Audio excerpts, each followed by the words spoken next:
you know, machinima is a really cool thing when done right.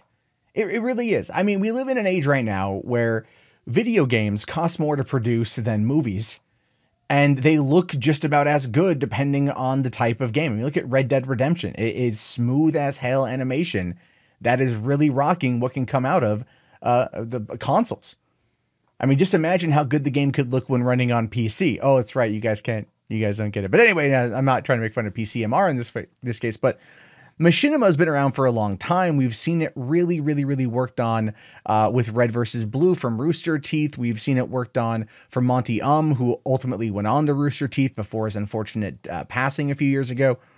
Machinima has always been this thing that feels like it's on the precipice of really pushing the next level boundary of filmmaking. Imagine taking a game, the assets in a game, and retooling it and reworking it to tell a narrative story that is done through video. I mean, it feels like it can be done. And in the case of Red versus Blue, they've only increased the ability to do it as time has gone on. And the show has only gotten better from 2003, 2002 to now. I mean, I remember going to E3 2003, meeting Simmons, Gus, on the floor of E3, and him giving me and a buddy of mine the DVD of season 1 of Red vs. Blue. I still have it. I've watched it multiple times. It's one of my most cherished Halo possessions because I'm a pretty big Halo fan.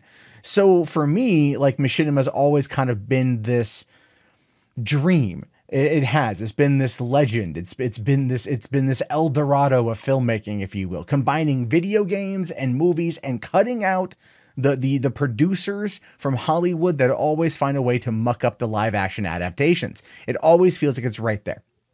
So last week, when it was announced, rumored to be at least, that Alien Isolation was going to be getting an R-rated digital series, my interest peaked. Oh, this is coming from apparently the team that did the VFX, like the graphics for the cutscenes. Supposedly, that's what the rumor said, that it was going to be this R-rated animated series produced by 20th Century Fox and Ridley Scott, and we don't know anything else about it. What is it going to be? A sequel to Alien Isolation? Is it going to be a prequel? What's the story going to be? How are they going to present it, considering the fact that the game came out October of 2014? So the game is coming up on 4.5 years old, and now we're getting this animated series. Now, the reason why I talked about Machinima first is because I didn't realize that Alien Isolation was in fact a Machinima. It is. It's a Machinima. And that took me by surprise when I saw the trailer release for it just a couple days ago. And I watched the whole thing this morning, and it's very lackluster. It's very lackluster, even though the people behind it wanted to tell a maybe a bit more truncated story than what Alien Isolation was, by only showing us some cutscenes and then having access to some of the original, you could maybe an alpha copy or beta copy or dev kit version of it that allowed for some manipulation with the characters in order to be able to present more of a cinematic take on this particular, story. And I did actually go back and watch a bunch of the cutscenes from Alien Isolation, the video game, and then compared it to the scenes that we saw in the animated series or the digital series.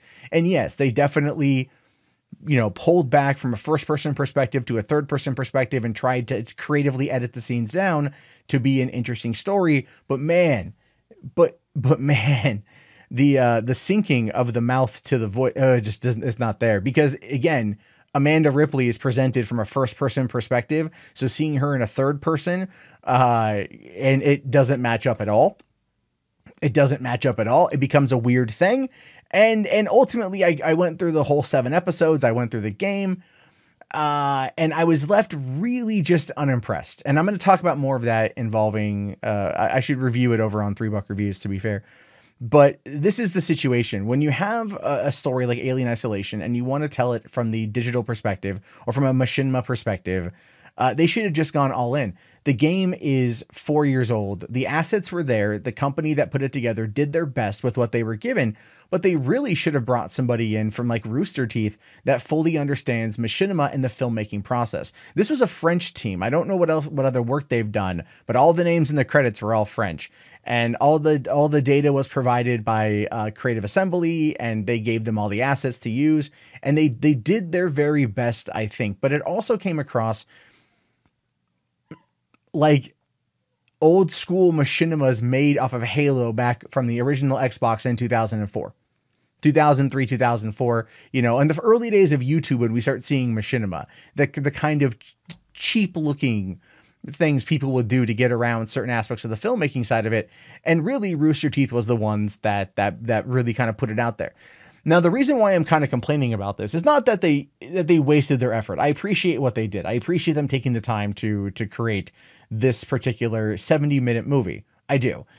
What I'm not a fan of is the fact that we as a film-going society have not accepted machinima yet as being a valid form of filmmaking. We've seen it in shorts. We've seen it really good, really presented really well. As I mentioned before, Monty did a great job. The animators can do a lot more nowadays. The guys at Rooster Teeth can do a lot more.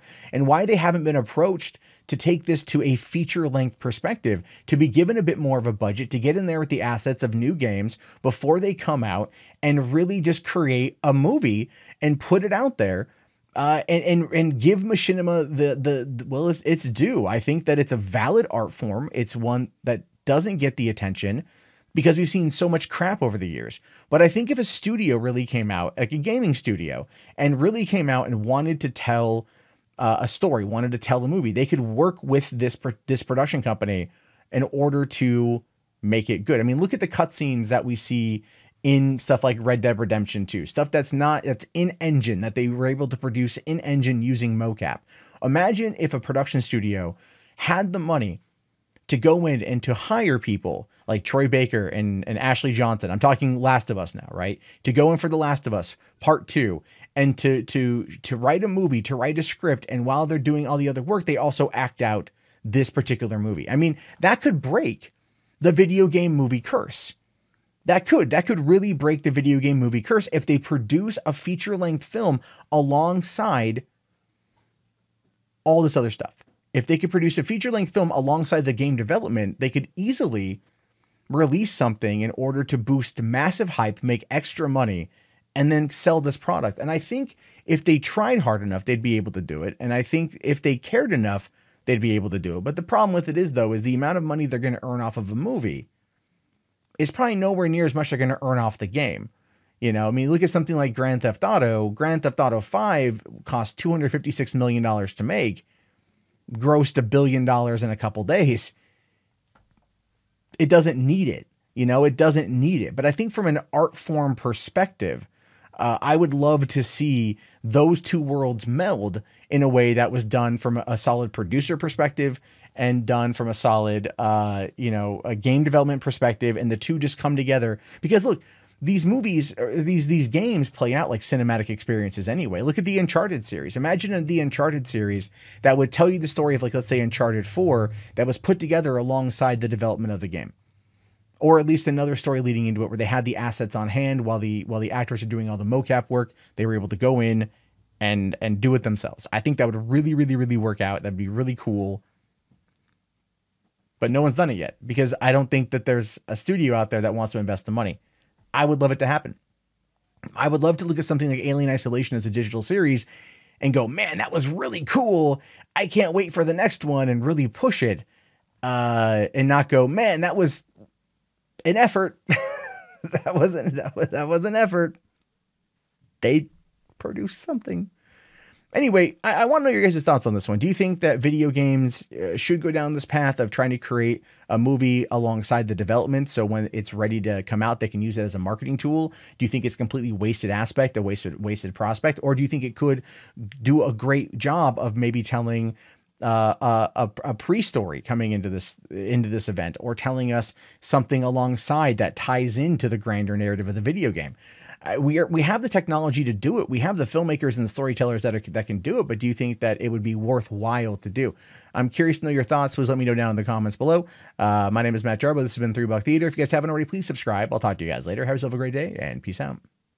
Hey, thank you so much for watching the video. I greatly appreciate it. While you're here, feel free to check out that subscribe button. You know, help with the channel out. Or you can watch any of the newest videos and make sure that you're caught up to date with what's going on in Hollywood and entertainment. So that way, when you're at work tomorrow, you can wow your friends with the information you learned from watching these videos. That's right. I said it. Subscribe.